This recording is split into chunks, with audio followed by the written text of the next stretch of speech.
ఆ స్టార్టర్ పేరు చికెన్ అల్లావుద్దీన్ అంట. అల్లావుద్దీన్ అద్భుత దీపం లాగా ఉంది కదా, సేమ్ ఆ ప్లేట్ అలా ఉంది, అల్లావుద్దీన్ అద్భుత దీపం లాగా.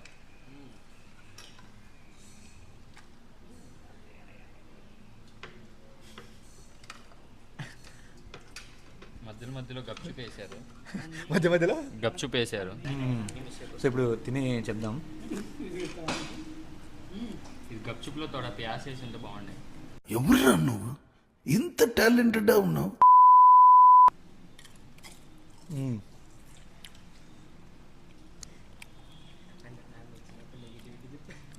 బాగుంది. ఎస్, మరి నేను ఇంత టేస్ట్ బాగుంటుంది అనుకోలేదు. గుడ్. ఎట్లుంది? బాగుంది. బాగుందా? నిజం ఎలా అనిపించింది? Really good. నిజంగా టేస్ట్ బాగుంది.